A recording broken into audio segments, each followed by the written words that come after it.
Karibu katika chaneli yetu ya Mautundu Online. Kama bado hujasubscribe kwenye chaneli yetu, subscribe chini ya video hii na kisha gusa alama ya kengele ili uweze kujipatia habari zetu za kiburudani zinazokiki na kumake headline ndani na nje ya nchi ya Tanzania.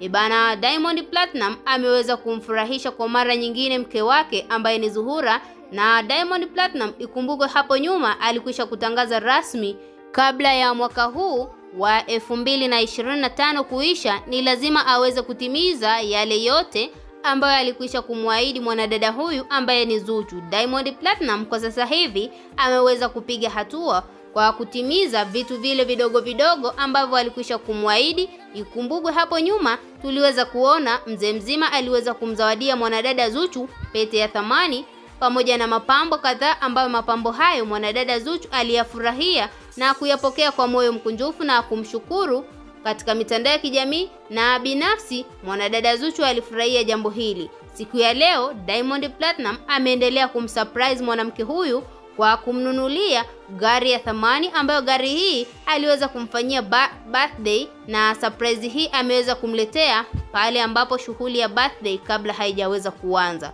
Diamond Platinum ameendelea kuonyesha mapenzi yake kwa mwanamke huyu, ili hali watu wameendelea kumponda katika mitandao za kijamii wakiwa wanasema kwamba Diamond Platinum amekuwa akimnafikia au kumsaliti mwanamke huyu, kulingana na mambo ambayo yanaendelea huko katika mitandao ya kijamii yakimuonyesha Diamond Platinum akiwa na watu ambao ni tofauti katika pati mbalimbali.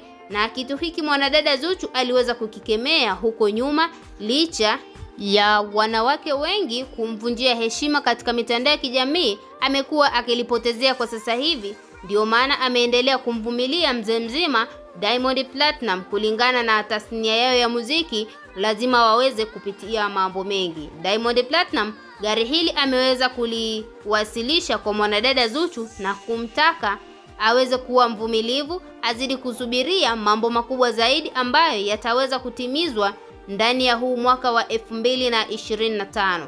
Imesalia mwezi mmoja na masiku kadhaa ili mwaka uweze kufunga, na Diamond Platinum ametangaza tena rasmi na kusema kwamba ni lazima mwaka huu aweze kufanya shughuli ambayo itakuwa ni shughuli yake ya ndoa na itakuwa ya kitofauti zaidi. Kama tunavyoona, Diamond Platinum amekuwa ni mtu ambaye anaahidi vitu vingi na hawezi kuvitimiza kwa wakati sahihi. Wewe kama mtazamaji unahisi kwamba Diamond Platinum ataweza kutimiza jambo hili kabla mwaka haujaweza kuisha?